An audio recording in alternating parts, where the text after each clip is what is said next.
The trolling.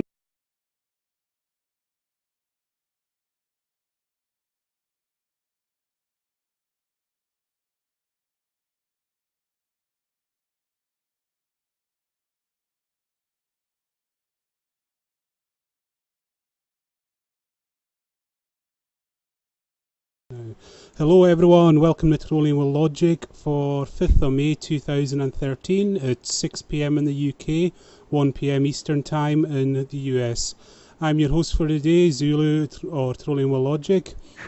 We do take live calls, so if you do want to call in to speak to our guest, you add the Skype contact Trolling with Logic. And please bear in mind when you do call in, you are granting us permission to use your likeness because the show is uploaded to iTunes. YouTube and iTunes for later viewing.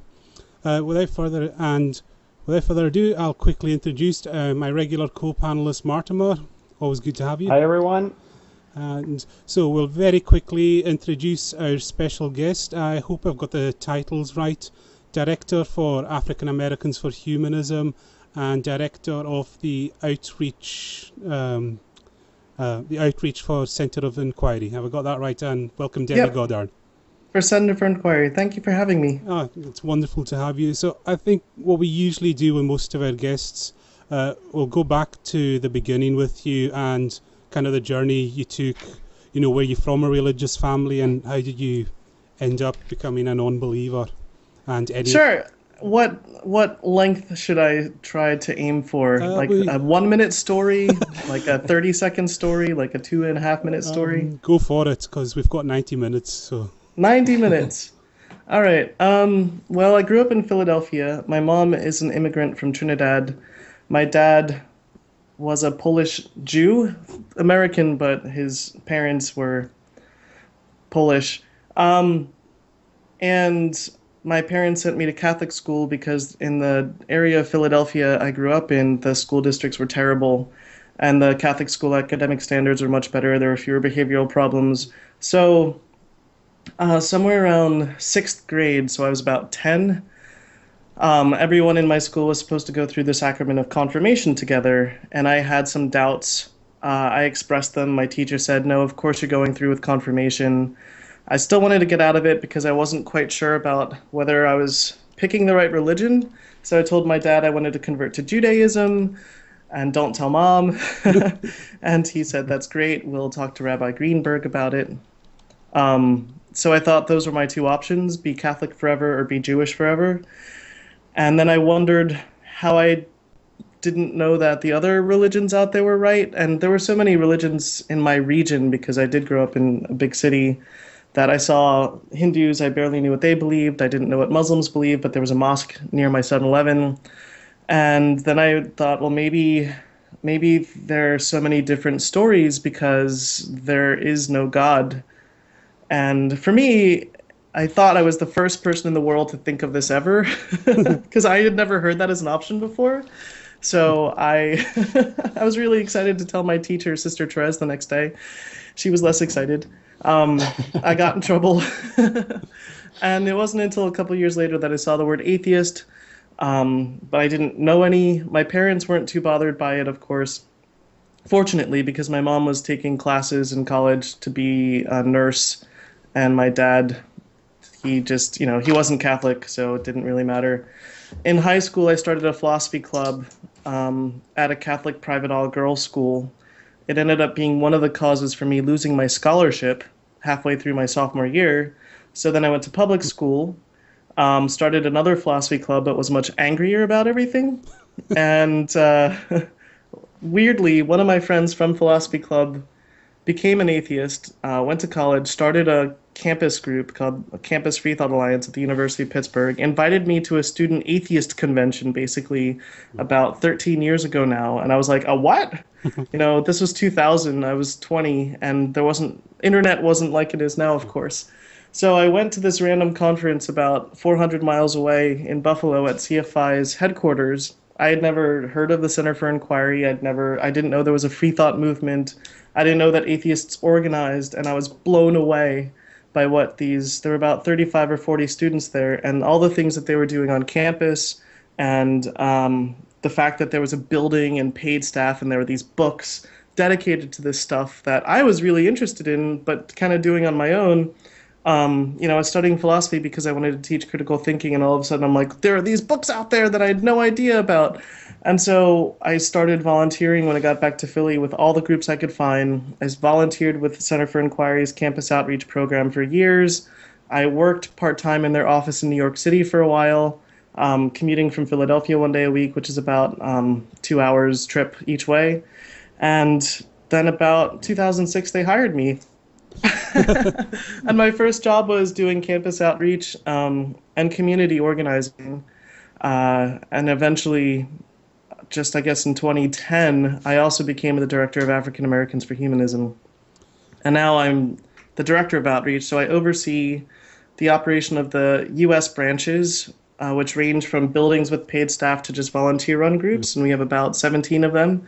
Also, the campus outreach program, which is about 270 groups worldwide, but most in the U.S. and Canada. But there's like 4 in Kenya and 4 in Brazil and all over the place, 20 in Australia. And then also African Americans for Humanism, which is a network of about, I think we're up to 16 groups across the U.S. and growing. Oh, okay. So what I'm going to focus on African Americans for a second. So what's that all about? Why did it start up? When exactly? There's a story about how it started. The person who was the director before me was Norm Allen, and he's black. The apocryphal story is that he attended a conference in 1989 and stood up at the mic at one point and said, "I love what you do. Everything is great, but why are there no black people?" I don't think that's what actually happened. From what I can tell better is that he actually wrote a letter to the magazine that one of the 2 magazines CFI publishes, Free Inquiry, and said the same thing, basically like, "I love the magazine, I love what you do, but I never see black people represented in this movement. I never see them writing for this. Why? Where are they?" And Paul Kurtz, the founder of the Center for Inquiry, said, "You're hired." And he moved up to Buffalo and launched African Americans for Humanism. It was very uphill because African Americans are a very religious minority. And so for years he did that. He also became one of the international branch directors for CFI and actually focused a lot on organizing groups in Africa and the West Indies, the Caribbean. He wrote a couple anthologies about African American humanism, and I took over for him in 2010, but it had been around, therefore, since 1989. It also published a quarterly newsletter. We're moving that over to blogs and online stuff, but there's really been an explosion in interest recently, just because I think atheism's become sexier. There's been an explosion in people participating in the secular movement. Yeah, I was just going to focus because we've had Graydon Square and Tombstone on before. So, what's kind of the challenges like for an African American coming out as an atheist? I mean, are they under a lot of pressure and a lot of stigma if they do? Yep. Yeah, because African Americans are. Because they're such a minority group, and because of the socioeconomic pressures of being, many feel that African Americans have been stuck in an underclass, history, discrimination, civil rights issues, going back to slavery and whatnot. Certainly, if you look at any demographic measures, they're living in poorer areas, they're doing worse in school, their school districts are getting less money. There's a lot of deep issues. And the civil rights movement was recent. Sometimes people forget that, our grandparents here were involved in that sort of thing. Some people can tell stories about marching with Dr. King. So there's still kind of the recoil from that. And there's a lot of the history, the narrative of how blacks even came to be where they are today in the U.S. is that Christianity was a crucial part. It's the only thing that, kept them going. It's the only thing that got them through difficult times. It's the only thing that got them through slavery. And so to turn your back on religion is to turn your back on your race and your Hmm. history. And being Wow. an atheist is seen as it's being white, basically. You know, black people are atheists. There aren't public black atheists out there. What do they, you know, when black people win awards and things, they thank Jesus. That's part of the culture. That's part of the narrative. I think it's more acceptable for a black person in black culture to convert from Christianity to Islam than it is for them to become an atheist because Yeah. they're less black. So Yeah. that's something that's different than the story that a lot of white atheists tell, where yes, they've got that struggle of like, you know, oh my gosh, I'm an atheist, my whole family's religious, but rarely does someone say, well, you're less Irish now. You're not an Irish American. Turning your back on your Irish race. You're turning your back on your family, sure, but like your whole culture. And so many black people, you know, when we say black community, like really a lot of people have the experience of being part of this close community. You know, history has ghettoized black people in the US. A lot of times the organizing spaces for them were the churches. And so really it's not just like, well, I'll just hang out with my white friends now. It's like, no, this is everything, you know, this is your family, this is your culture, this is who you go to the bars with. These are the people that understand you, and they're like, what? Atheism? No, that's what is that? Jesus. Yeah. It's all I Jesus. just I find that pretty interesting. That okay, I get why uh, they would have turned to Christianity during slavery. I mean, to get comfort in religion. What I don't get is why they associate that with their race. Wouldn't it be like more like I okay, from my perspective as a Swede, if I wanted to talk about, you know, a religion that is associated with my quote race unquote, it would be the Odin and Thor Mm, thing, and not Jesus. right.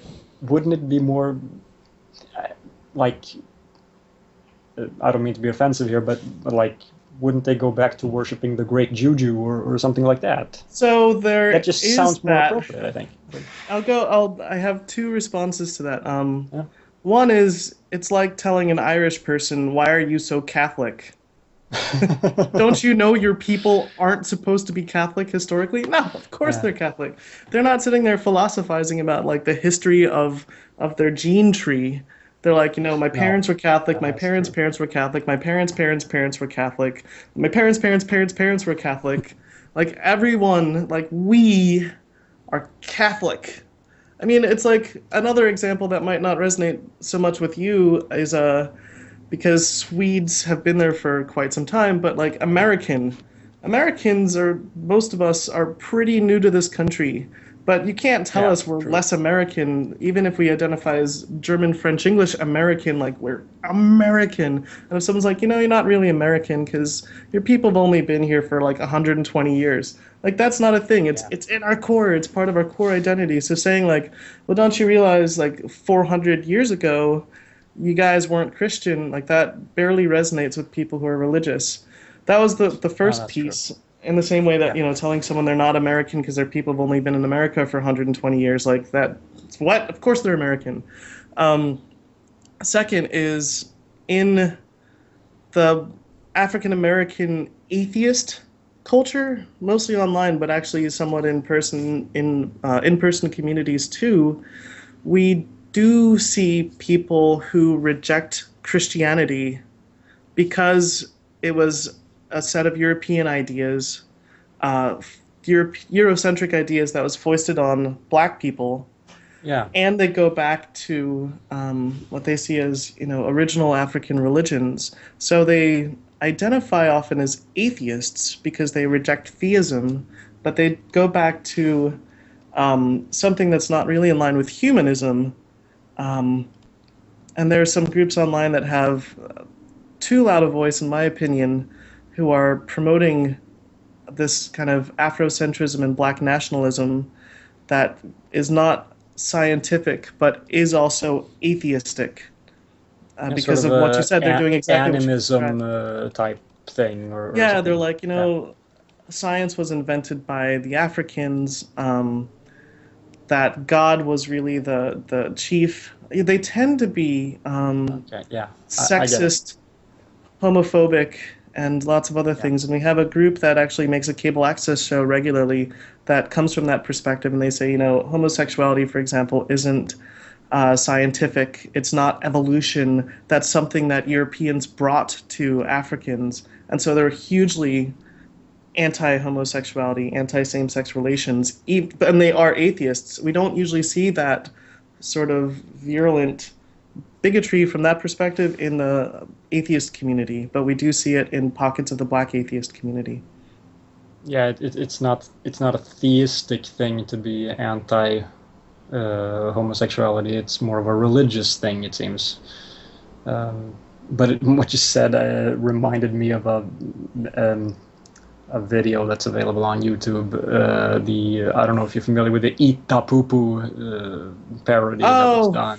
Yeah. Which I mean, I don't know if I should laugh or cry at that. I mean, it's just. Oh. Yeah, the video I thought you were going to mention is the cable access series here, low budget videos made by a group in Atlanta that many organizers in the African American atheist and humanist community don't even mention, but I will here just so you know I'm being complete, because we don't want to give them any attention. That's there was a group in Atlanta. It's been around for, I don't know, half dozen years or so, called the Black Non-Believers of Atlanta.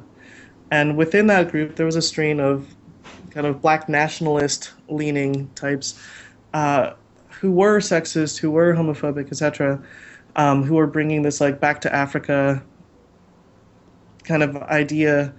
And they ended up not being a part of the group anymore and starting their own group called the Black Atheists of Atlanta. So they make, I think, maybe weekly YouTube shows, and they have a big African flag hanging behind them, and they're some of the most virulently homophobic and sexist people out there. And so the rest of us just we don't talk about them. We don't link to their stuff. And then occasionally someone will be like, they'll look up, black atheist groups, and they'll find the Black Atheists of Atlanta and go, "Oh my gosh, what is this?" We're like, "Yeah, we don't agree with them. They're on the fringe of this." Yeah, and that leads, of course, to the issue of atheism not being a unifying sort of worldview, but two atheists might disagree about pretty much everything except for the existence of a higher power.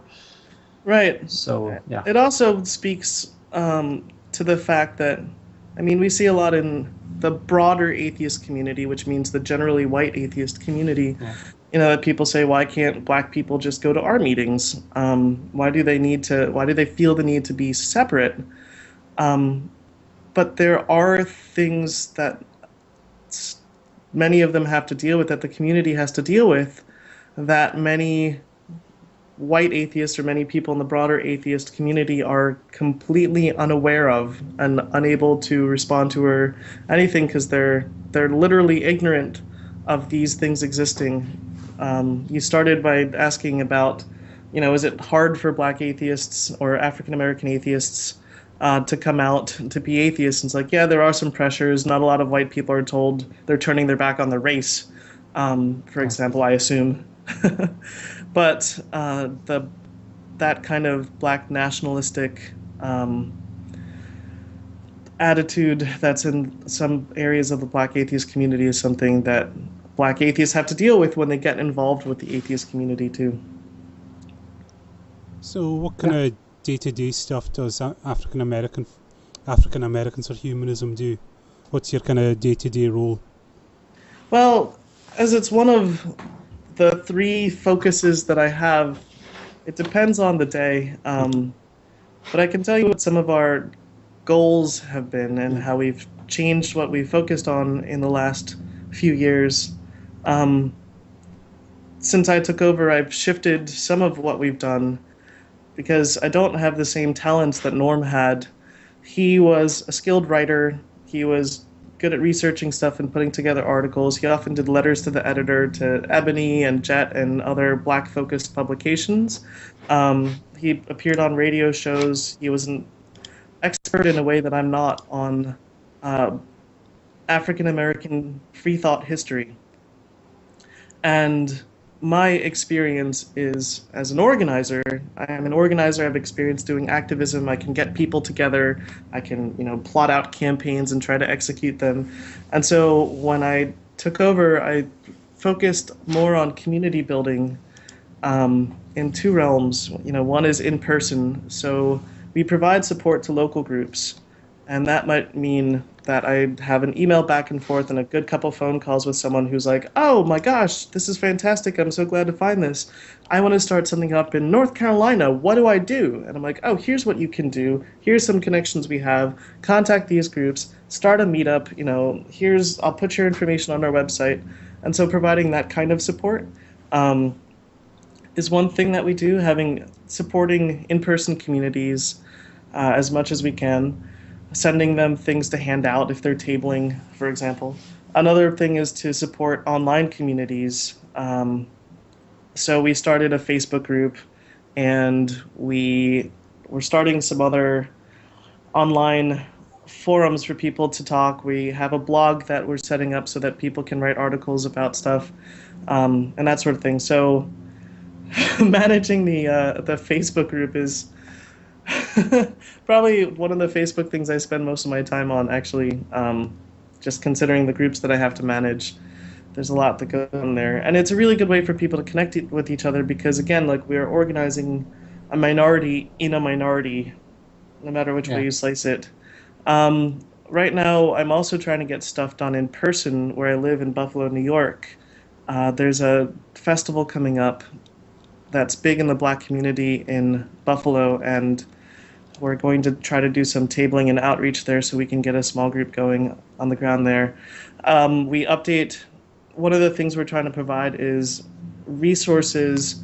This is also in line with our goals to have a bigger presence of Black people in the broader atheist movement. And so I'm working on getting more people on our speakers bureau. Every time I see an academic contact of someone who's writing about atheism and Black history, I'm like, hello, what do you do? Do you know anything about us? Do you ever give talks? Do you have one online? Okay, great. Can you be on our speakers bureau? That's fantastic. A lot of conference organizers contact us to find out who they can invite to present on things. And we have kind of a hole right now. We have more and more Black atheists who are giving talks about diversity and outreach. So if there's a regional conference, they might have 12 speakers and they're like, okay, we have all white people. Let's find a person of color to talk about diversity. And a lot of people involved can do that. But we'd like to get people of color who are able to talk about philosophy, history, and science. So it's not just the token diversity speaker. Yeah, exactly. You have a diverse roster of people who are addressing skepticism or something. The hole that I mentioned is it's been a bit hard for us to find Black, particularly, but speakers of color who can address skepticism and science. And so whenever I see any leads on that, I've sent emails out like, hello, this is the purpose of the organization I work with. Would you be interested in joining our speakers bureau, speaking at some of our conferences, etc.? And what we have in the works now two future projects, but I have to lay down a bunch of groundwork before we execute them, is you might not be aware of this term, but we have something called Historically Black Colleges and Universities, or HBCUs, because 150 and so years ago, schools were segregated, colleges were segregated, and some of them are segregated for cultural and historical reasons, and some of them for legal reasons.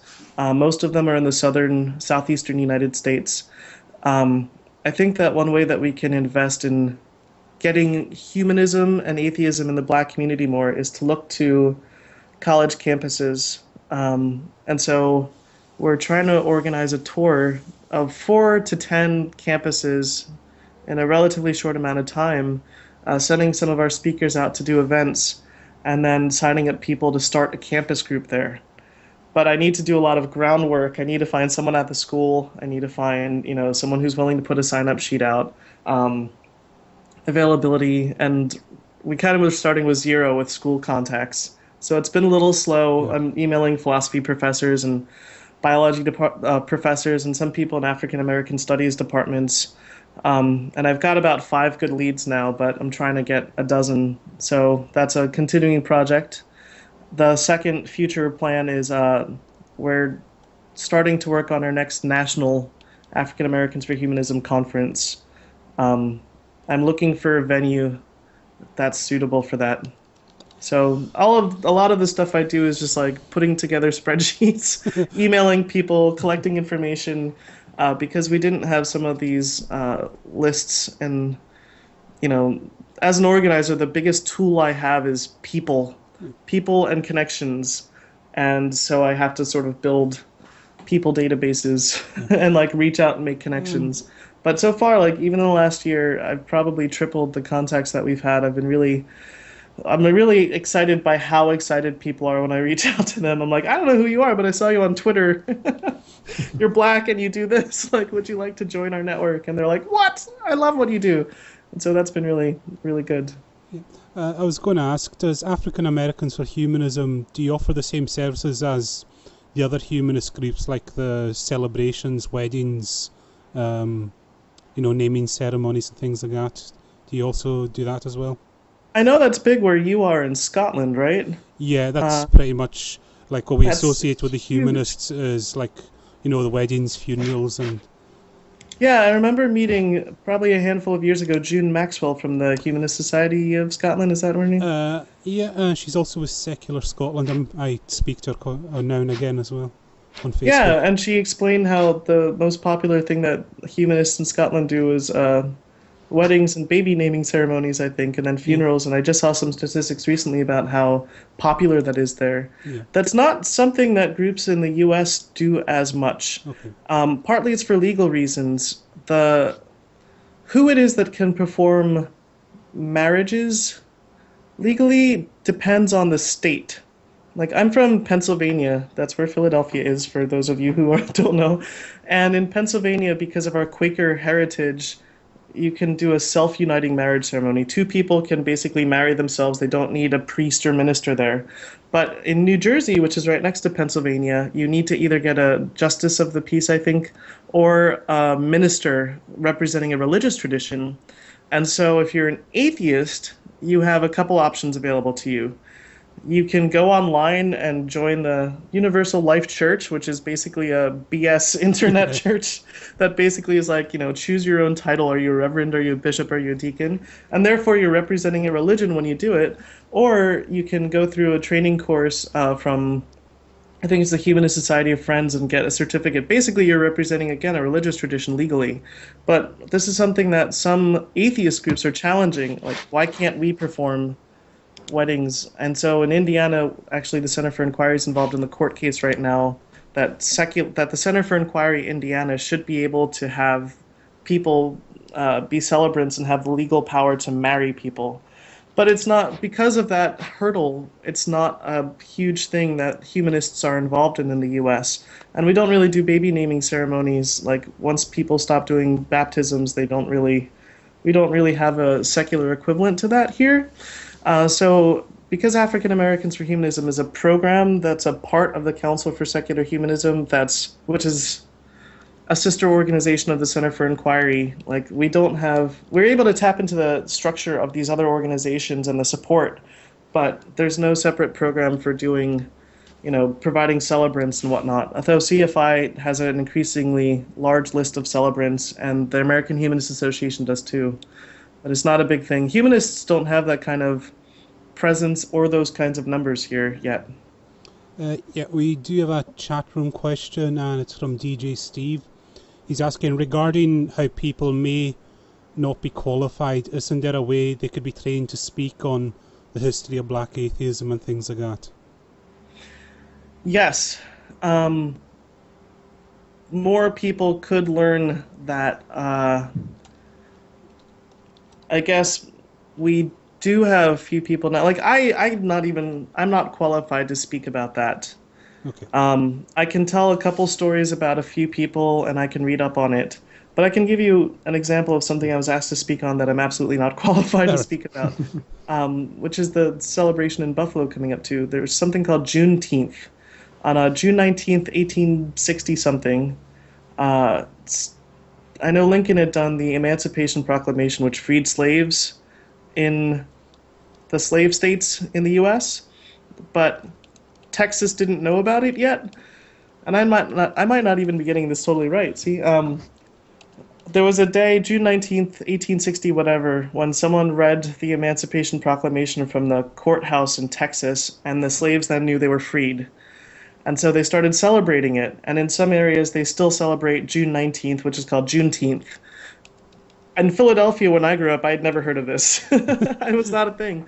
And shortly after I became the director of African Americans for Humanism, I got asked to be on a radio show to talk about Juneteenth. And it was in like 2 days. And I was like, what? No. I'm like, I can't. I can read the Wikipedia article, which is what my knowledge is from right now. So if we wanted someone to really talk about the history, Black atheist history, we do have probably a half dozen people that I can think of right now who are qualified. And a couple of them are college professors, and this is what they do, and they've written books about this stuff. And a couple other people, it's a hobby, it's an interest. So it depends on the level of the conference, of what level of expertise or, professionalism, I guess, too, because there are some conferences that are more casual, where people present on their interests rather than bringing in expertise. So yes, but we are looking for people who can talk about like skepticism, who just happen to be people of color, for example. And again, that's a whole. We don't have a lot right now, or zero, very few. It's not zero, but it's very few. Did you have a question there, Marty? No, not on that subject. Okay, we've I'm got looking one. at the. Yeah, we've got one from Live Life there. So I say we'll ask that, and then I think we can move on to the Centre for Inquiry Work. Didn't we cover that one? Not yet. I think we've. Oh, okay. It's been mostly the African American stuff we've been covering. So, like for the second half, I think we could talk about Centre for Inquiry. No, I'm talking about the question. All right. Well, we'll ask anyway. Yeah. Live Life is saying, do you see any differences in black, white, etc. atheist demographics, and if so, what or why? I think you did cover that briefly. I can go into more some other things I haven't covered with that. By the way, are my answers too long, or are these a good length? No, they're great length. Perfect. Okay, good. I thought maybe there'd be a million questions or something, and I should go faster. But besides I mentioned before the cultural pressures, which are different, and we're talking about broad strokes. There isn't one thing that black means in the U.S. Like my mother's from Trinidad, she's not African American, so I grew up with West Indian culture, and that's a little different than growing up with African American background. But I'm still black according to the way that culture works here. I'll say a lot, but I don't have a sense of what percentage. But I see it often on the internet and in person. I hear it in person. White atheists in the US and in the UK and in other places don't think there should be these separate groups. And it's offensive to them sometimes, to some of them, that there are separate groups. And the places that I see these comments, one place that, like, if you ever see an article about black atheists or black atheism on the Richard Dawkins Foundation forums, probably 2/3 of the comments will be, well, why do they feel like they have to be separate? Why can I start Irish Italian Americans for Humanism? And some really long things like, well, there'll always be racism as long as they want to separate themselves. And that's extremely, extremely frustrating, very frustrating. We did a billboard campaign last year for African Americans for Humanism in February, in Black History Month. Yeah, and I said that there were four responses that we saw generally.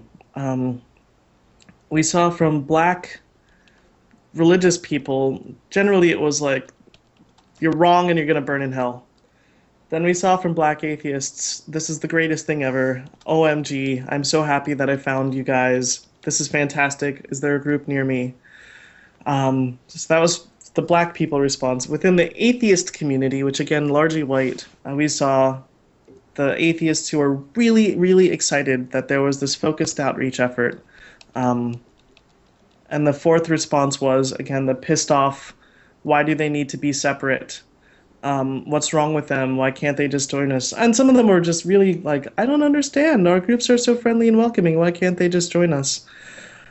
Kind of response. Demographically, however, I'd like to explain it, like why something like African Americans for Humanism exists and why we should still continue to exist from a marketing perspective. You know, like one advertisement doesn't fit all. If you're trying to reach out to college students, you're going to have, beer and pizza and have things later in the day. And if you want to reach out to retired folks, you're going to not have that. You're going to have a completely different kind of advertising. When we want to reach out in the atheist movement to younger people, we do things a certain kind of way because we're like, what speaks to young people? What's going to attract them to our movement? If we want to reach out to women, we might offer more childcare at our meetings because we see demographics, we understand statistics, we know that we're more likely to have women if we offer childcare. If we want to reach out to Black people and we don't currently have them, we can think of more effective outreach tactics to reach the Black community. And I'll give you one example from Philly that's obvious to me because I'm familiar with the culture there and the kind of layout of the city. But there was a free thought group that met in the suburbs of Philadelphia that was almost impossible to get to by public transportation. Like the meeting started at 7, the train stopped running at 8, and you would have to take a train from downtown Philadelphia for about an hour, 15 minutes. And then they said, why don't Black people come to meetings? And I was like, where do Black people live in this area? They live in the city. The city is like, I forget the fraction, like 3/5 Black. The suburbs are like 87% white. Why don't you have your meetings in the city so that other people who right now literally can't come to your meetings could come? Because a lot of the people in Philadelphia are public transportation dependent. And that's one change. You're not saying like, I'm going to find me a Black person. You're saying there are reasons in the way that we have our meeting that we're not even thinking about that result in the demographics that we attract. And so what we do in African Americans for Humanism and other related groups, the Black Atheists of America and whatnot, are, what issues are relevant to African Americans? How can we get more of them to our meetings? What resources can we provide? What communities can we build? What topics do we address that they want to talk about? Okay. That's it. All right.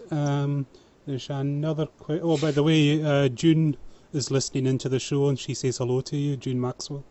Oh, hi, June. Since I just talked about you. Yeah. I hope you're doing well. Whenever I see a bunch of big yellow school buses, I think of June Maxwell. Because when she came here, she was very surprised she was very pleased to see yellow school buses All right. everywhere. There's another question from DJ Steve, and he's asking, does the Black atheist community short of female speakers as well? And what could be done to improve this in general? Yes. Oh, let me go back 1/2 second. There was something I should have mentioned in my previous answer, which is that also the Black community is much more religious. In any demographics you see, much more religious than whites, Latinos, and Asians in the U.S., which is another reason we don't attract as many. We shouldn't expect equal representation if we just look at statistics. We should expect to have fewer Black atheists. All right, so are there fewer women speakers? I'll speak first to this from my own personal experience. I first got involved, as I mentioned, in the summer of 2000, and I've seen a lot of shifts in the demographics since then.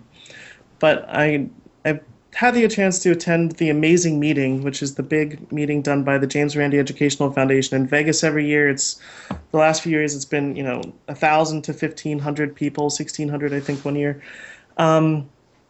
When our conferences look to have people who have PhDs and have written bestsellers, or are scientists as the speakers,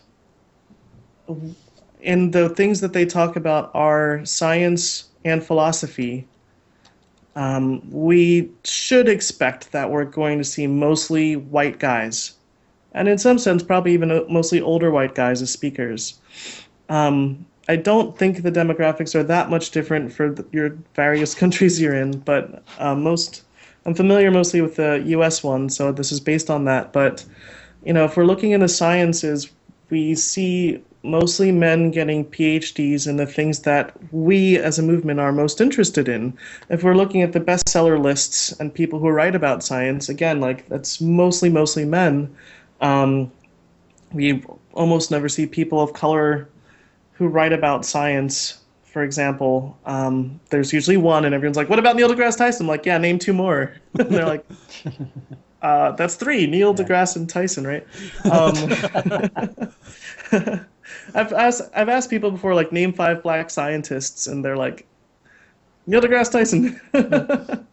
So that was the case at the amazing meeting. Sorry to interrupt. I was just thinking, No. and it's not black, but there's he's of Indian descent, but there's a physicist in the UK that's non-white that's getting out and popular on TV as a public presenter. So it's His name? and it's a different ethnic group, but there are others out there. Is that Jim? Yeah, no, that's absolutely true.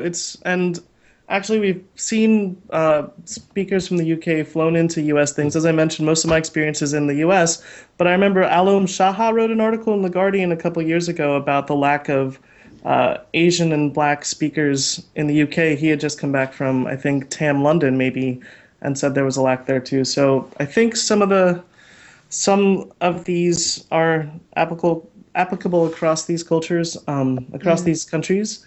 But yeah, so one change I've seen is that the movement has been, mostly in the last 5 years, I've seen the shift, hosting more speakers who are known for their blogging, who are known for their YouTube channel, some of them, who are known for being organizers and activists as well. We're also drawing from some other fields that we hadn't drawn before.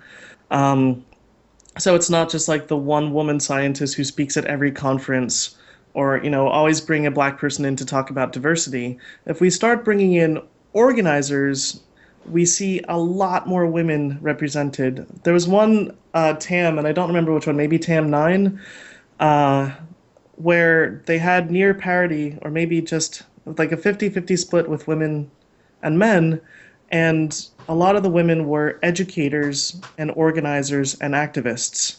They weren't New York Times bestsellers, they weren't scientists necessarily, a couple of them were, and they weren't philosophers.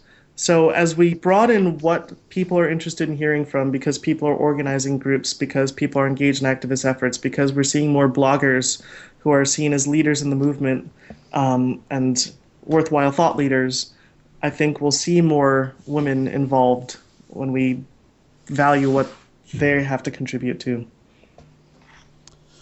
Okay, and just quickly welcome Womble there. I didn't get the chance. Hello. I hope I didn't sound to interrupt too quickly then. No, It's no problem at all.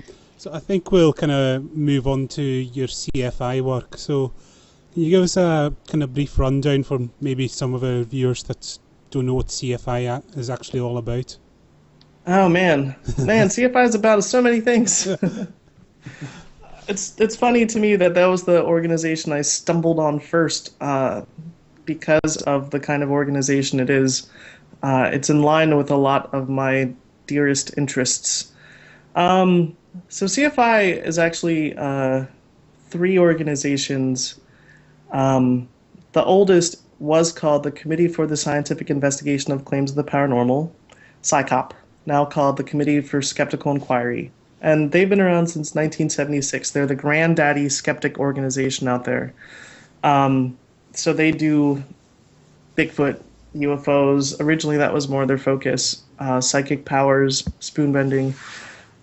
Now it's more conspiracy theories. They still do the classic, does the statue cry blood? They do educational programs.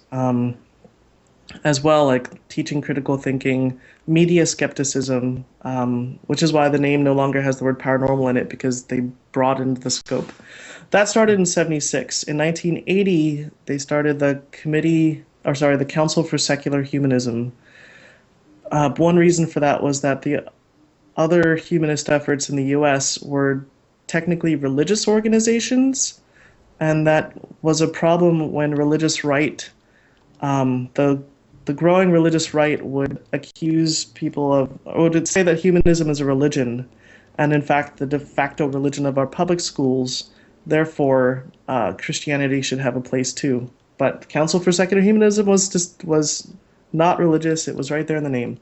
So they started in 1980. They each published a magazine, Free Inquiry for the humanists and secular side, Skeptical Inquiry on the other side. They always shared space and some staff. And in 1991, CFI started as kind of an umbrella organization for the other two. The outreach department is now CFI. So we have CFI branches. I mentioned about 17 in the US, I think 6 in Canada, and another 17 international locations. And out of the Centers for Inquiry, we do education programs, we do outreach, we build community and things in line with the mission too of the skeptic side and of the humanist side. So we have about 40 people or so that work at the headquarters, which is outside of Buffalo, New York. We've got another 6 in an office in Washington, D.C. I mentioned the other branches. Some of the staff, therefore, is dedicated to magazine production. You know, we have art department, we have a mailroom, all this sort of thing. Editors. But we also have 3 people in outreach who work with the campus groups. We have the education department, which has seminars, and I know the one in the UK does a lot of education programs. We organize conferences, we set together debates, we get involved in a lot of advocacy stuff. In fact, more and more.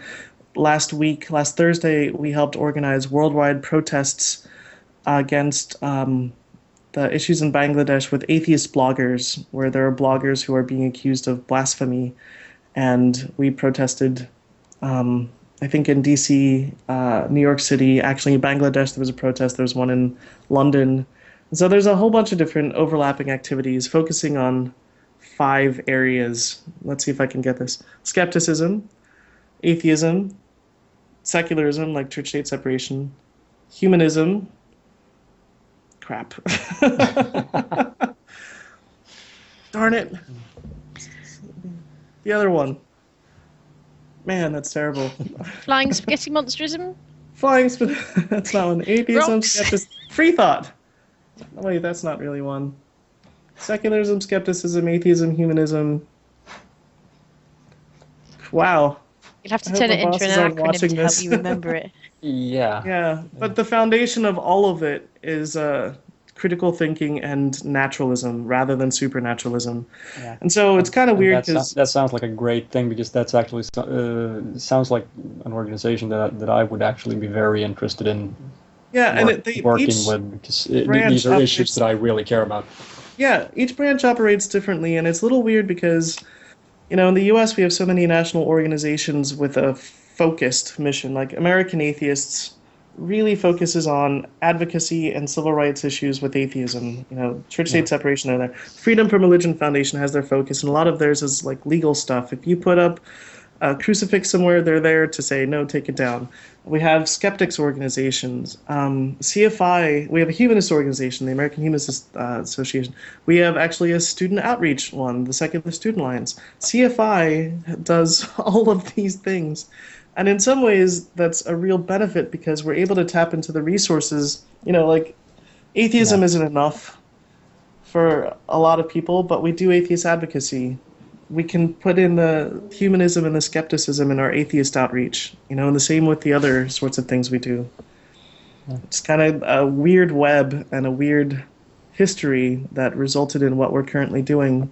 On the branch level, because I deal with outreach, you know, each branch has its own flavor. In Indiana, because it's generally a very religious state and conservative, a lot of what they do is community stuff. They worry mostly, for some people, it's a support group. It's their one outlet where they get to be a non-believer. That's not so much of an interest in Portland, Oregon, which is a very secular area.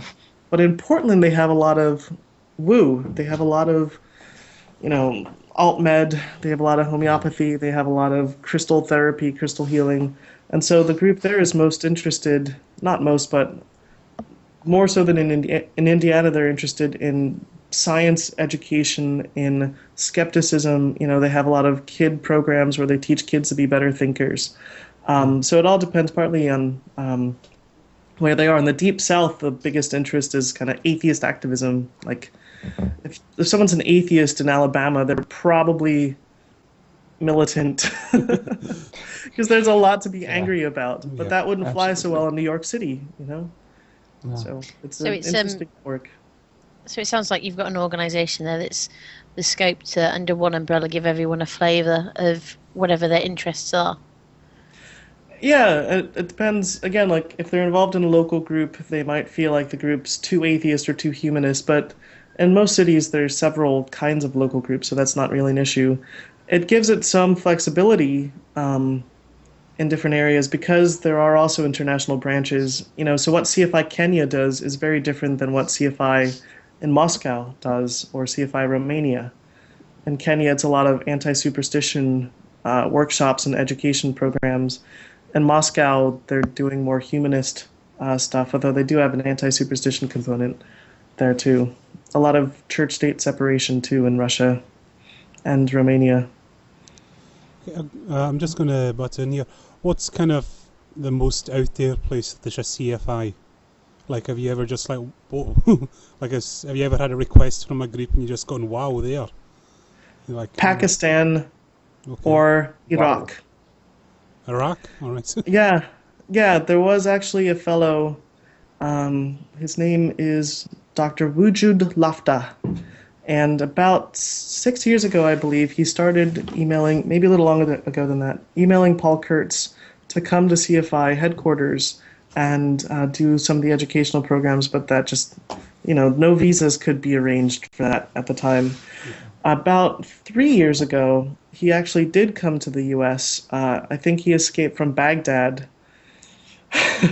He escaped from Baghdad to maybe Syria and then Jordan and then somewhere and then came to the U.S., but he couldn't go back for a long time, which was actually very depressing to him because his wife and children were behind. But he said for years he'd been working.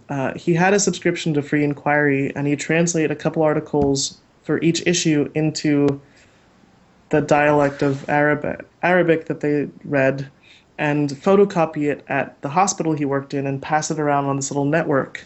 And Paul Kurtz was a visionary, a dreamer in a lot of ways, and he's like, let's have a CFI Baghdad. And everyone else is like, you can't.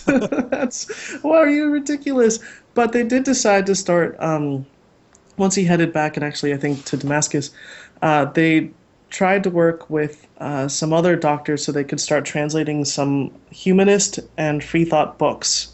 And they were working with a doctor named Dr. Muhammad for about 2 months before he ended up dying in an IED explosion on a bridge. And that was kind of the end of that effort for the moment. But the fact that that even existed was just, that was a shock to me. There is some effort in Pakistan right now. Again, like people kind of photocopying things and sharing them on underground networks. We do give some support to efforts for education of girls, for example. That's something in line with our mission. And it's a particular interest of mine, I think, because I know that I'm a dumb American in a lot of ways. I have the complete understanding that we're in a bubble here. We don't have other countries that we care about that are close by. We're like Canada, whatever. That's basically giant Minnesota. And then Mexico's got its own things. But we're disconnected. We don't have the same understandings maybe of the world that other you tiny countries do out there. But so when I was 20 and starting to volunteer for CFI, my first volunteer task was newsletter editor for the campus newsletter. And so every month I did a newsletter about stuff happening in campuses all over the place. I solicited articles. And I found out that we had a campus group in Nigeria, and I don't know how to pronounce because I've only ever had to read it, but University of Ibadan. And I emailed them like, hi, my name's Debbie Goddard. I'm the the volunteer publications director for the Campus Free Thought Alliance, and I wonder if you'd be interested in submitting an article for our monthly newsletter. And someone emailed me back and said, oh yeah, that's great. We have a group here. I can let you know what we're doing. We're organizing a workshop because here in Nigeria they've been killing children who are accused of witchcraft, and we're trying to educate people so that stops or lessens. What kinds of things are you doing in America? That's so cool that you care about what we're doing here. And I was like, oh, we're trying to get under God out of our Pledge of Allegiance. But that's our big issue right now. It's discrimination. Yeah. Jesus Christ, you're trying to stop children from being killed? And I had no idea about that at the time. And this is, when I'm first getting involved, I didn't know what the worldwide movement was like. So since then, I've paid attention a lot more. I stayed in touch with that guy. He's now 34 years old. He runs the Young Humanistas Network in Nigeria. He's building a series of orphanages for these children. He's finishing up his PhD in anthropology, and I got the chance to meet him last year in Oslo, 2 years ago now. And that's blown me away, the sorts of things they're up against in Nigeria. In Kenya, we support a network of campus groups. In Uganda, there's a CFI effort. And recently, some of our people on the ground there worked with LGBT organization that's completely underground basically now to organize the first Pride Parade, which could get them all killed. And I was in email contact with one of the organizers, and they're like, yeah, we're going to do it. We have to stand up and show people that we're not going to back down, even though one of our leaders has been murdered. I'm just, what? And so when I hear these stories, and then people tell me, atheism doesn't matter, or this doesn't matter, or let everyone believe what they want to believe, as long as it doesn't hurt anyone. These sorts of stories from these other places, from Pakistan and Iraq and Nigeria and Kenya and Uganda and India and Nepal and other places where I've been in touch with activists, show me that beliefs lead to behavior, lead to action, and that the sorts of things that we, the movement, and we CFI are trying to promote and spread, at the core again, critical thinking and naturalism rather than supernaturalism, are so key, I think, to making the world better. Absolutely. In some ways, I'm like a true believer in this stuff. Sometimes I sigh and sometimes I groan, but I really do think, the world would be a better place if there were more critical thinking and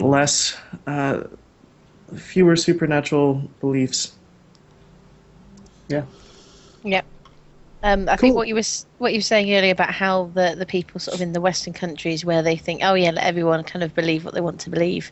I think they're probably saying it out of ignorance about what happens in some of these countries where you do have children being killed for witchcraft, and it's because they just don't know how bad it can be, and they're just making it's not a bad assumption, it's just a naive assumption that everywhere in the world around them is going to be kind of much of a muchness with the sort of environment that they live in. But at the same time, there are people in first world countries that choose to pray for their kids instead of taking them to the hospital. Yeah, so that's something the problems exist, and this is also a huge problem in even outside of America and in less religious countries. People believing in alternative medicine and stuff like that. Yeah, that's something trying to cure cancer with water. It just that hurts people. Yeah, one of the complications there is, especially in America, if you say freedom, that just resonates so deeply with people. So if you say parents should have the freedom to decide what they want for children, that comes up against the whole, they're letting their children die. It's like, well, how does, you trust the government to make all the good decisions? You trust the government to know what's best? So that is often a sticky point. We can know what science tells us works, and praying for the kid with juvenile diabetes to get better and not be insulin dependent is not going to work. Avoiding giving a blood transfusion to a Jehovah's Witness if they're hemorrhaging blood, that's not going to work to make that person better. But on the other hand, that freedom of choice just resonates so strongly that I think it's why, for example, the skeptics movement is so cautious or so hesitant to be involved in politics and activism beyond education goals, because they can conclude like, yeah, a blood transfusion is necessary, but it's not part of the skepticism movement to conclude, therefore we should have laws that forbid parents from withholding medical treatment for their kids. Well, I think it's part and parcel with if people want to have their rights, then they need to be aware of their responsibilities. And your right as a parent might be to make choices in the best interest for your child, but you're responsible for their well-being and welfare. And if you make a choice that results in your child being basically dying due to neglect, even if it was the most well-meaning neglect in the world, then there's going to have to be something that can be said to at least point out that actually, this was a really, really bad choice. And punishing them, I guess, too. That's, of course, been a huge issue with the vaccines and autism. The parents who are choosing not to get their kids vaccinated aren't doing it to say, we'll stick it to the man. They're doing it because they think it's the best thing for their children, that, vaccines are bad for their kids. They're doing it in the interests of health, and they're doing it with bad information and support groups online. And how do we get past that? If we do mandatory government vaccines, I don't even imagine that could work here. It probably could offhand, but people wouldn't be happy about it. And so one thing the skeptics movement can do is try to educate people, try to have good information out there to counteract the bad, but they won't necessarily support mandatory vaccination program or something. Yeah, that's kind of the results of the anti-vaccination movement are it's bearing its fruit right now in the UK. I don't know if you've heard about this. There's been a massive kind of measles outbreak here. Yep. Yeah, I've read a couple from when the MMR was just shunned because of the quackery of the Andrew Wakefield. Yeah. Mm-hmm. Yeah, and I saw some heartbreaking articles from parents who avoided vaccines, for what they thought were all the right reasons, for the best interest of the health of their kid, and then their kid got measles, and in one case, died pretty quickly, and the parent who wrote the article was just like, I wish I could go back in time and have read this other stuff. I read, they research it and they can find all of this bad information. Yeah. Yeah. Okay, Womble, did you have a question there? I think you were wanting to talk about the secular students. When I was just listening earlier, I just thought about whether or not, when you were saying about trying to get campus groups supported, I don't know whether or not you've ever been in contact with the Secular Students Alliance. Oh, yeah. They might be someone that you could use to sort of help trying to springboard some sort of campus-based groups. And I know I heard when you were talking about the whole having a sort of African American and sort of black atheist groups, there were some people in chat saying about how it could be, it's divisive and how we shouldn't. In an ideal world, we wouldn't need to have these groups, but as a female approaching a male-dominated environment, I understand that it can be intimidating to go somewhere where you're in the minority. So I can understand why, perhaps, to help people find their way into sort of the atheism and skepticism and secularism world, so that it might be helpful for them to have a sort of smaller, more minority group focused group that they could go to first, and then from there springboard into joining the wider world when they're feeling much more comfortable about things. Right. And I think too, we want to join groups. If we're talking about participating in groups either online or in person, the thing that brings us back is not just, these topics are of interest. It's also like, I meet some peers. I like hanging out with these people. I want to spend some of my time hanging out with these people. And I remember joining a potluck group in Philly that was largely retirees. And I was 22 at the time. And the things that they were talking about were not things that I was interested in at the time. Like, assisted living facilities and building additions to their house and whatever. And I was a broke college student. I chose not to drive the 45 minutes to go to that group meeting in the future. I chose to do other things with my time. And so part of it is the sorts of things that we address. You know, if I'm a broke college student, there are things that I probably like to do when I hang out with people, but it's probably not like going to an expensive restaurant when you're done hanging out. It's probably going and grabbing a beer and some pizza, as I mentioned, you know, hanging out in a pub. The time of day that the meetings happen, if they meet at 10 in the morning on a Sunday, not in my best interests.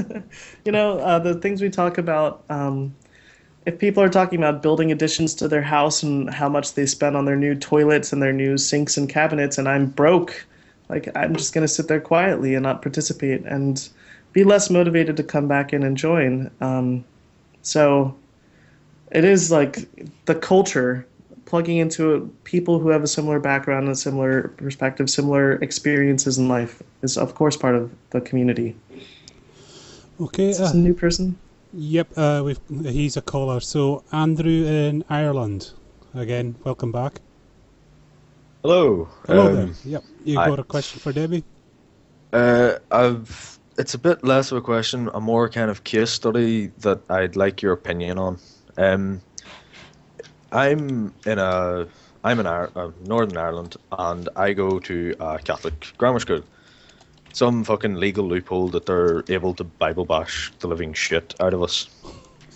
And here's the thing. What we're having is we have to go to a talk on the 10th about, what was the word? Yeah, it's basically a talk on sex ed from, if I can get the woman's name, it's Pam something or other.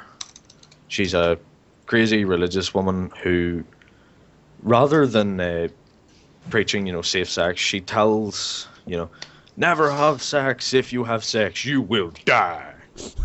And that's basically what she's saying. And, you know, before I heard about this, I was in my general RE class, which is just laughable, which teaches you to love Jesus as much as you can. And Okay. we're sitting in this class, and we get to watch this video of her preaching in America. I'm not even saying it's a talk, it's a fucking preaching session. Because she gets up and she starts saying, you know, I love talking to private schools because I can't say this in public school. Sex is from God and Jesus and all that fluffy goodness. Yeah. And so clearly completely unbiased. And to get to my point as I ramble through the shambles of a day, basically I want her not to give this talk because she is vile in every sense of the word. What she's preaching will lead to horrible consequences. Because she's basically preaches, you know, condoms don't work, contraception will leave you fucking lying bloodied in a back alley, some shit like that. And she'd be preaching this to like 12-year-olds, 11-year-olds, and I do not want them being infected with that. Is there any way, in your eyes, that I could do that without putting myself up as some kind of target or having to use violence or anything like that? So you're a student or teacher? I'm a student. Okay. And this is a grammar school. Yeah. I don't know what ages grammar schools cover. Okay. That's 11 to 16 for compulsory, and then up to 18 if they have a sixth form. Okay. So like the equivalent of the my UK high school, system. basically. Yeah. Right. I think you don't have a recourse, probably, though. So the question is, what can you do? I went to Catholic school, as I mentioned, for 11 years. I lost my scholarship in Catholic school. And when I started the second angrier version of my philosophy club, I did a lot of... Our focuses were things like atheism and secularism, academic freedom issues, church-state separation. And I ended up researching a lot about, you know, private schools, of course, in the U.S. context, but from the bit I know about Ireland, they're even more able to do whatever wacky stuff they like. You know, a private school can decide in the U.S. to do whatever the heck it wants. It's your option to go there. And if you agree to go there, they can kick you out if you've got your ponytail on the wrong side of your head, you know? Anything they want. So if they want to give this basically not based in science, presenting one religious perspective talk to people, they can, probably. So assuming the talk is going to happen, I mean, if we're in the US, we could try to get the science teachers together to say this isn't scientific, for example. This isn't based in good science. If she were talking about, abstinence leads to your unicorns coming out of your vagina or something, you could be like, heck no, that doesn't happen. And all of these science teachers have signed this statement saying so. You can try to bring in, talk to the administration about bringing in a different speaker who gives a science-based sex ed talk, but maybe in a Catholic grammar school that would never fly. Especially one thing we not do in the for one I Sylvia go to. Brown protests here, since she's, a well-known psychic type, is we hand out things outside of the, we hand out closed envelopes when people are going inside to a Sylvia Brown event, and inside it says basically, here are all the tricks that she uses. She's going to say, anyone here have a name starting with the letter M? Someone with an M? And so it lays out, 12 points of cold reading as a hope that people will see that and then recognize her tricks for what they are. So maybe one thing people could do, of course you risk getting in serious trouble, is hand out information to people about the sorts of wrong information she gives and then what's actually a fact. And if there's a website somewhere that's like Sex Ed 101 that seems neutral and science-based, maybe connecting to that or pulling it off of there. Like she says, all sex before marriage leads to AIDS or something. You can say, no, that's not true. Here's some statistics. Yes, condoms work. Here's some statistics. This is better than that. Here's some statistics. I can't think of anything else, though, and there's a lot of limitations, I'm guessing, because I'm sure there's lots of ways that you and other students could get in trouble. I don't know if you're able to get in trouble for even stuff you post on Facebook at that school. Having a website, writing a couple good things and getting the word out. So you might be pretty limited there, but those are some ideas that might help inspire you to think of something that fits that situation. Thanks. What you were saying about the Facebook thing kind of is true. I mean, I have a YouTube channel and I post it pretty much under my own name verbatim. And the problem is the school found out about this, and one of my videos was talking about how Christianity is bullshit, and I was suspended. Yeah, Yay. yeah, that's what I'm thinking is probably the case, and there's not much you can do to fight back against that in a private school, probably, or in a Catholic school. I shouldn't say private. I know your system doesn't work the same. In a Catholic school. Unless there's a history of that, but maybe contacting, was it Atheists Ireland? Michael Nugent's group? They might have some ideas or some things that fit the laws and the situation specifically there. Yeah. I think, it's Atheist Ireland. I think, there is a kind of secular... But if it's Northern Ireland, I forget how you guys work. Secular schooling or something, I think Michael Nugent's organisation. Did you have anything else there, Andrew? Just a few little kind of points. Yeah, no problem. What you were saying about, in America with the private school, people saying, it's a choice. Here, the local primary school, the one that I went to, which is for kids, so I don't know, I think that's elementary school in America. Basically, it was a Catholic school. It wasn't as severe as the school I go to now. But the only other option was a very small, limited establishment. And going on to that secondary level, it was the choice between the academy, which is a school with high success rate, high pass rate, and all that shiny goodness, or an integrated school, which is pretty much secular, and you're pretty much guaranteed to fail every test going. Yeah, that was the problem where I grew up in Philadelphia too. My local high school has right now a 55% graduation rate. It's got metal detectors to get into the school. I remember one week, rather than the AC, the air conditioning system broke, and rather than open the ground floor windows, they canceled school for a week because if they'd opened the ground floor windows, then students could pass weapons in. You know, there's murders on the premises. There was a teacher who was raped by a student. It's terrible.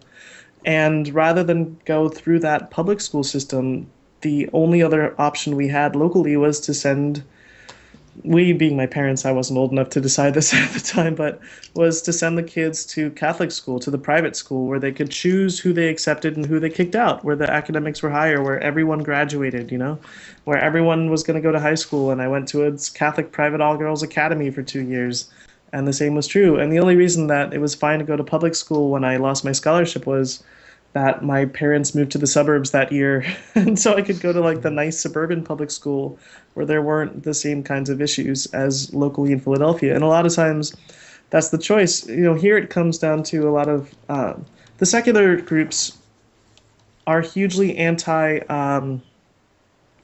what the vouchers, because a lot of people, often from the religious right or the conservative side or Republicans, support vouchers because school systems are so terrible. They want to give parents basically a check for what they're paying in taxes and say, you choose the school, whether it's a private school or a charter school or the public school, which takes money out of the public school system that needs it so desperately, which, you know, it's a spiral down. It's terrible. It's an issue that I wish the secular movement cared more about. But I honestly think, actually, this kind of reflects on like why African Americans for Humanism exists. I think most people who are in the atheist movement come from a comfortably middle class or upper middle class or above background, and they don't know how crappy some of these schools are here. And so it's not an issue to them when they talk about improving science education. It'd be nice if they joined like tutoring programs and helped these schools that have failing science programs. But we, the movement, don't really care about it because we didn't come from that and we're blind to it. We just don't see it. We don't know about it. I'm hoping that AAH can actually get involved in some of these. It's one of my my dreams of the future. I keep telling people about it, hoping that they kind of pick up the baton and run. And I've talked to a couple people about starting pilot programs in some cities like Chicago, so that we can get secularists and atheists and humanists involved in inner city tutoring programs. Hopefully to help make change happen. Okay, Andrew, is that everything? That's everything. Thanks for the advice, and I'm gonna try my best to work on it and see that. And the only little thing is I actually looked up the woman's name. It's Pam Stenzel. I'm butchering that like a... I don't know her, but I'll jot that down and look it up. Yep. Thanks a million. All right. As Thanks, always. Yeah, no problem. thanks for the Thank call, you. Andrew.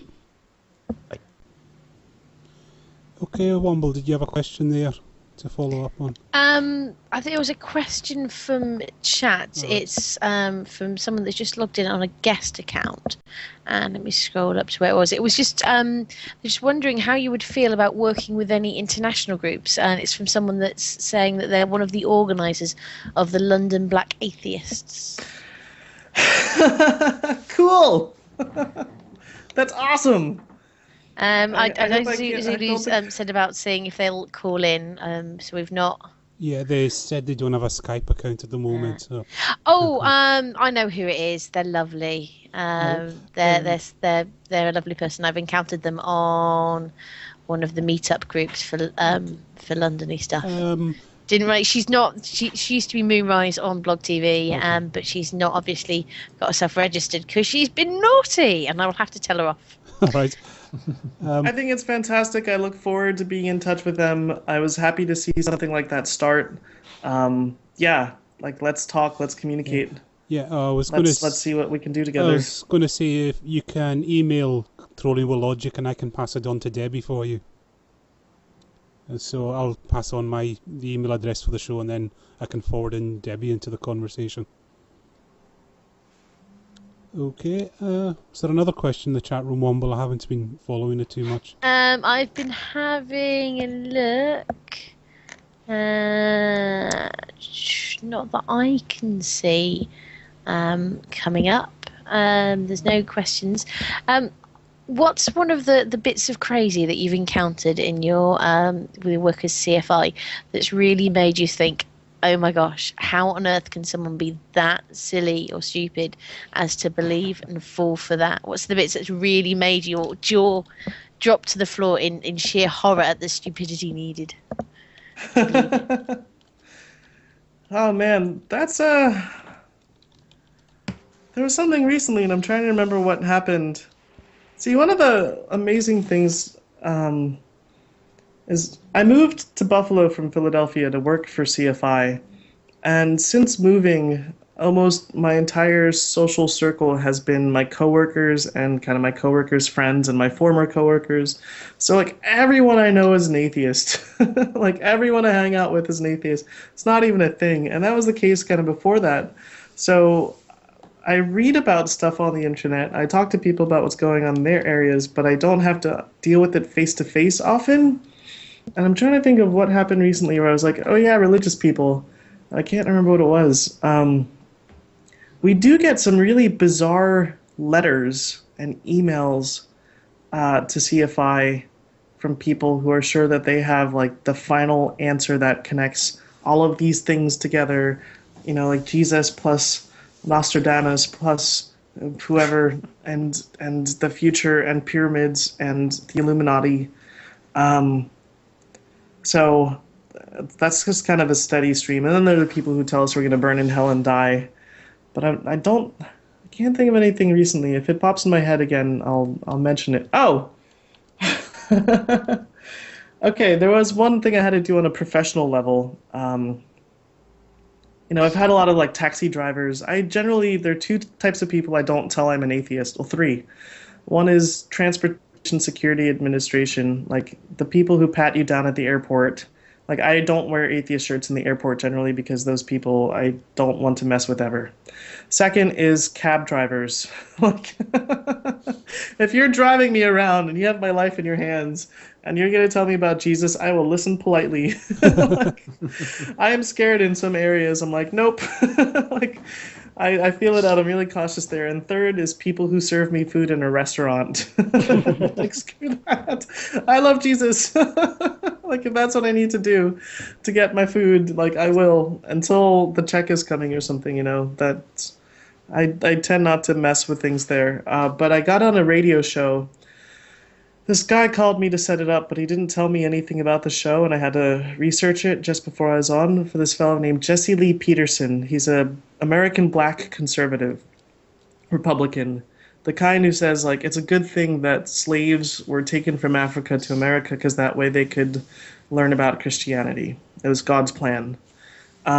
He's awful, and the conversation started. It was an hour radio show. The conversation started pretty politely. He's like, "What's humanism and what do you do?" Blah blah blah. And I was telling him, and I was being really polite. Then there was a commercial break, and he came back and he said, "So I'm speaking here with Debbie Goddard from African Americans for Humanism, and she's telling us about how the humanists, like the abortionists and the homosexualists before, are now targeting the black community," and goes on this whole rant. And this is like blindsided me, like. What? And he says, yes, they're targeting the black community. They're even targeting, and I didn't remember mentioning this, he's like, they're even targeting college campuses to spread their values. And this is something we hear from a lot of people, that atheists target black community. Because there are no black atheists. They're coming from outside, and they're jumping in to like take the blackness away from black people and make them atheists. Anyway, he went on this whole thing, and then he starts comparing us to the homosexualists, which isn't even a word I heard before, and the abortionists and how they're targeting the black community. So he goes on this rant, and then he pauses, and I was like, did you want me to respond to that? And he's like, yeah, tell me what you have to say about what you're doing. And I was like, well, you know, we're helping black atheists who are already black atheists build groups, because there are a lot of problems, and I try to do like because they don't have as many friends to get like the sympathy about, because they're very lonely. Not that we're targeting it. That was kind of, you know, a public, like, holy crap, we're at war now, and I didn't anticipate that interaction. Okay, everyone, we're coming up for 3 minutes left, so we usually hand it over to our guests. If you want to get on the soapbox and promote anything, you have a few minutes here to do so. Oh man, what? Open-ended time. Yeah. Well, this was super fun. I'll just say I was glad to for the questions. I was glad to get the chance to talk about all the topics that we hit. I did think of one other analogy that was helpful to people I've talked to in the past who are really trying to understand, like, why do black people feel they need to organize separately? And in the US, we have some groups, especially in Utah and Arizona and on some college campuses, that are former Mormon groups, ex-Mormon groups.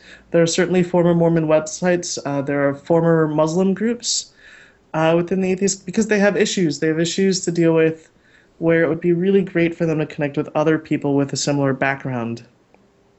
And if it seems weird that there are separate groups, that black people, that African Americans are trying to create separate groups, think about the usefulness of a group for former Mormons when Mormonism is so encompassing of a culture in some areas, or former Muslims, and how useful that can be to people, to have an outlet, to have people who understand them for something that's often difficult. We have a website with a lot of resources for African Americans for Humanism. We talk about some free thought black history. We have a list of our local groups. I haven't had a chance to update the announcements in a while, but we keep track of articles that mention black atheists. There's some other good resources there. You can always like our Facebook page and our Twitter feed. A lot of it's AA Humanism, easy to find for African Americans for Humanism. Check out some of the work that the international branches are doing in our campus program too, CFI on Campus, if you like. There's a lot happening in the world. And if you're just tuning in and you participate online, you like reading the websites, you like commenting on the blogs, I implore you to get involved. If you can, step up by one. If you're just participating by commenting on blogs and listening to podcasts, see if you're interested in joining a local group. See if you're interested in donating to something regularly that you support. See what you can do, whatever your circumstances. I'm sure there's like one step you can take up to help this movement to make change, to change the world, because it's important. And I guess that's my soapbox for now. All right. Thank you very, very much, Debbie. It's been fantastic. Thank you, Womble, for joining in halfway through as well. No problem. And as always, thank you, Mortimer, for co-hosting. My pleasure. And Mortimer, do you want to say who next week's guest is? Yeah, next week we will be having Sean M. Carroll on the show. He's a cosmologist, Physicist. who I will be wanting to have quite a long chat with, I think, because I have plenty of questions in that field. Okay. There's a chance the audience might get, they might glaze over or something. I don't know. I think we might just geek out altogether. Well, of course they will. It's not going to be about rocks. But yeah, there's a high probability we're going to geek out on that one with you, Marty. So. Yeah, and the week after that, we're doing the intellectual opposite of a cosmologist, because we're doing a live ponage of Ian Juby. Anyway, on that note, we'll all say good night. We're back again same time next week. Thank you everyone for tuning in, and have a good evening or a good afternoon wherever you are. Yeah, Thank bye you. everyone. Have been stuck in an underclass, history, discrimination, civil rights issues, going back to slavery and whatnot. Certainly, if you look at any demographic measures, they're living in poorer areas. They're doing worse in school. Their school districts are getting less money. There's a lot of deep issues, and the civil rights movement was recent. Sometimes people forget that our grandparents here were involved in that sort of thing. Some people can tell stories about marching with Dr. King. So there's still kind of the recoil from that, and there's a lot of the history, the narrative of how blacks even came to be where they are today in the U.S. is that Christianity was a crucial part. It's the only thing that, kept them going. It's the only thing that got them through difficult times. It's the only thing that got them through slavery. And so to turn your back on religion is to turn your back on your race and your history. And being an atheist is seen as it's being white, basically. Black people aren't atheists. There aren't public black atheists out there. What do they, when black people win awards and things, they thank Jesus. That's part of the culture. That's part of the narrative. I think it's more acceptable for a black person in black culture to convert from Christianity to Islam than it is for them to become an atheist, because they're less black. So that's something that's different than the story that a lot of white atheists tell, where yes, they've got that struggle of like, oh my gosh, I'm an atheist, my whole family's religious, but rarely does someone say, well, you're less Irish now. You're not an Irish American. Turning your back on your Irish race. You're turning your back on your family, sure, but like your whole culture. And so many black people, when we say black community, like really a lot of people have the experience of being part of this close community. History has ghettoized black people in the U.S. A lot of times the organizing spaces for them were the churches. And so really it's not just like, well, I'll just hang out with my white friends now. It's like, no, this is everything, this is your family, this is your culture, this is who you go to the bars with. These are the people that understand you. And they're like, what? Atheism? No, what is that? Jesus. Yeah. It's all Jesus. I find that pretty interesting that, I get why they would have turned to Christianity during slavery. I mean, to get comfort in religion. What I don't get is why they associate that with their race. Wouldn't it be like more like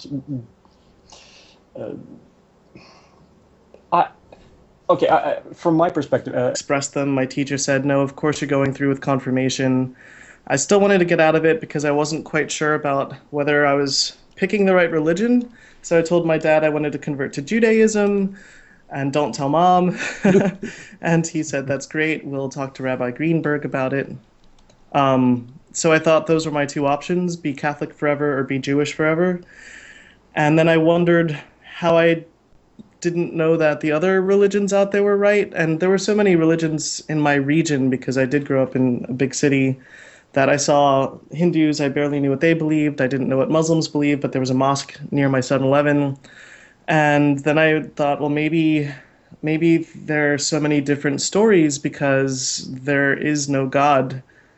And for me, I thought I was the first person in the world to think of this ever, because I had never heard that as an option before. So I was really excited to tell my teacher, Sister Therese, the next day. She was less excited. I got in trouble. And it wasn't until a couple years later that I saw the word atheist, but I didn't know any. My parents weren't too bothered by it, of course, fortunately, because my mom was taking classes in college to be a nurse, and my dad, he just, he wasn't Catholic, so it didn't really matter. In high school, I started a philosophy club at a Catholic private all-girls school. It ended up being one of the causes for me losing my scholarship halfway through my sophomore year. So then I went to public school, started another philosophy club, but was much angrier about everything. And weirdly, one of my friends from philosophy club became an atheist, went to college, started a campus group called Campus Free Thought Alliance at the University of Pittsburgh, invited me to a student atheist convention basically about 13 years ago now. And I was like, a what? This was 2000, I was 20, and internet wasn't like it is now, of course. So I went to this random conference about 400 miles away in Buffalo at CFI's headquarters. I had never heard of the Center for Inquiry. I didn't know there was a free thought movement. I didn't know that atheists organized, and I was blown away by there were about 35 or 40 students there, and all the things that they were doing on campus, and the fact that there was a building and paid staff, and there were these books dedicated to this stuff that I was really interested in, but kind of doing on my own. I was studying philosophy because I wanted to teach critical thinking, and all of a sudden I'm like, there are these books out there that I had no idea about. And so I started volunteering when I got back to Philly with all the groups I could find. I volunteered with the Center for Inquiry's campus outreach program for years. I worked part-time in their office in New York City for a while, commuting from Philadelphia one day a week, which is about 2 hours trip each way. And then about 2006, they hired me. And my first job was doing campus outreach and community organizing. And eventually, just I guess in 2010, As a Swede, if I wanted to talk about, a religion that is associated with my quote race unquote, it would be the Odin and Thor thing, not Jesus. Right. Wouldn't it be more like, I don't mean to be offensive here, but like, wouldn't they go back to worshiping the great Juju or something like that? So that just sounds more appropriate, I think. I have two responses to that. One is, it's like telling an Irish person, why are you so Catholic? Don't you know your people aren't supposed to be Catholic historically? No, of course they're Catholic. They're not sitting there philosophizing about like the history of their gene tree. They're like, my parents were Catholic, my parents' parents were Catholic, my parents' parents' parents were Catholic, my parents' parents' parents' parents were Catholic. Like everyone, like we are Catholic. I mean, it's like another example that might not resonate so much with you is because Swedes have been there for quite some time, but like Americans are, most of us are pretty new to this country. But you can't tell us we're less American, even if we identify as German, French, English American, like we're American. And if someone's like, you're not really American because your people have only been here for like 120 years. Like that's not a thing. It's in our core. It's part of our core identity. So saying like, well, don't you realize like 400 years ago, you guys weren't Christian, like that barely resonates with people who are religious. That was the first piece. True. In the same way that, telling someone they're not American because their people have only been in America for 120 years, like that, what? Of course they're American.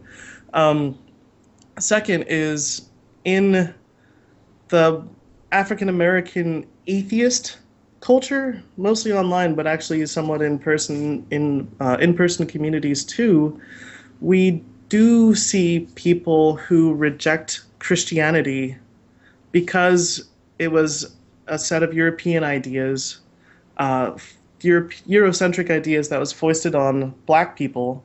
Yeah. And they go back to what they see as, original African religions. So they identify often as atheists because they reject theism, but they go back to something that's not really in line with humanism.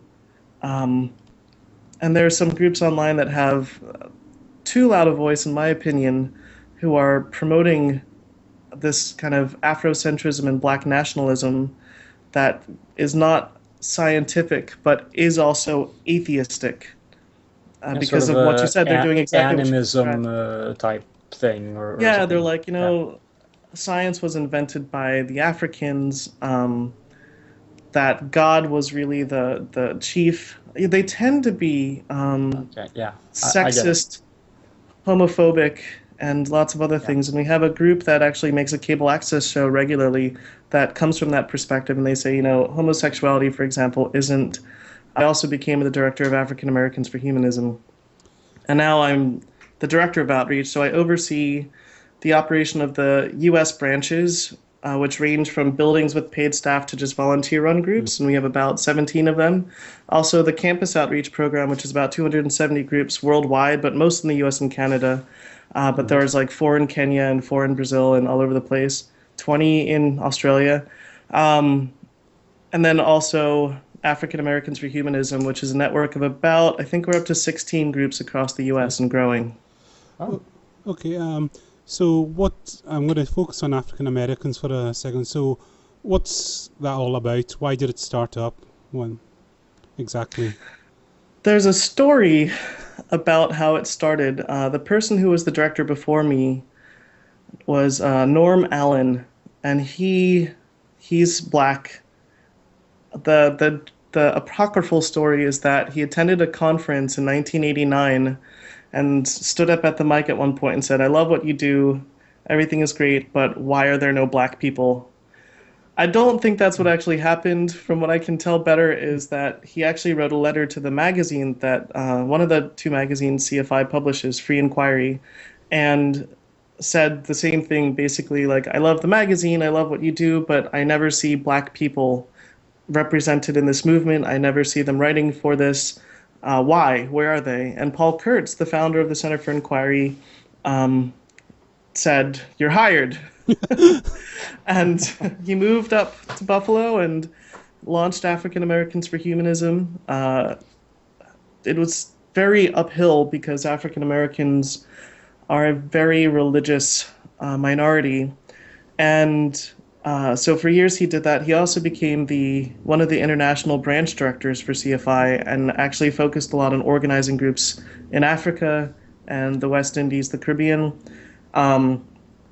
He wrote a couple anthologies about African American humanism, and I took over for him in 2010, but it had been around, therefore, since 1989. It also published a quarterly newsletter.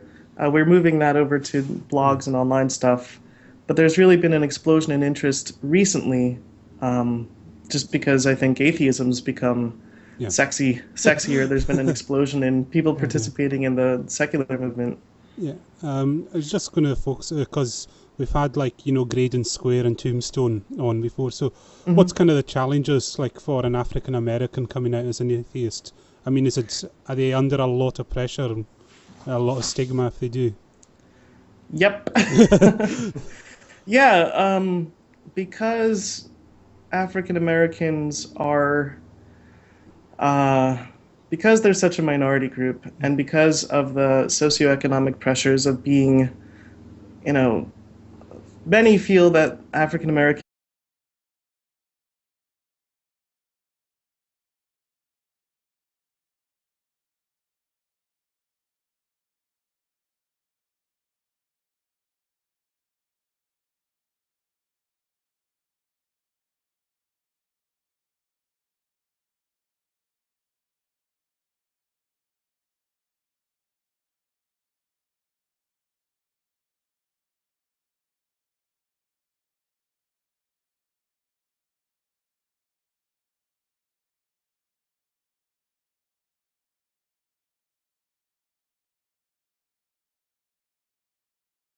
the trolling.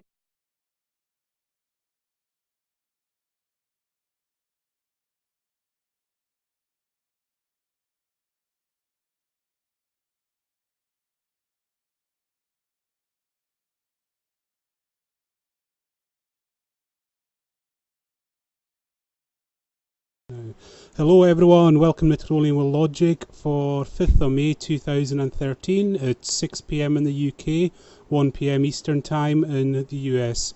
I'm your host for today, Zulu or Trolling with Logic. We do take live calls, so if you do want to call in to speak to our guest, you add the Skype contact Trolling with Logic. And please bear in mind when you do call in, you are granting us permission to use your likeness because the show is uploaded to iTunes. YouTube and iTunes for later viewing. Without further ado, I'll quickly introduce my regular co-panelist Martimer. Always good to have you. Hi everyone. And so we'll very quickly introduce our special guest. I hope I've got the titles right. Director for African Americans for Humanism and Director of the Outreach for Center of Inquiry. Have I got that right? And welcome, Debbie Goddard. For Center for Inquiry. Thank you for having me. Oh, it's wonderful to have you. So I think what we usually do with most of our guests, we'll go back to the beginning with you and kind of the journey you took. Were you from a religious family and how did you end up becoming a non-believer? And Sure. What length should I try to aim for? Like a 1 minute story, like a 30-second story, like a 2.5 minute story? Go for it, because we've got 90 minutes. So 90 minutes. All right. Well, I grew up in Philadelphia. My mom is an immigrant from Trinidad. My dad was a Polish Jew, American, but his parents were Polish. And my parents sent me to Catholic school because in the area of Philadelphia I grew up in, the school districts were terrible, and the Catholic school academic standards were much better. There were fewer behavioral problems. So somewhere around sixth grade, so I was about 10, everyone in my school was supposed to go through the sacrament of confirmation together, and I had some doubts. I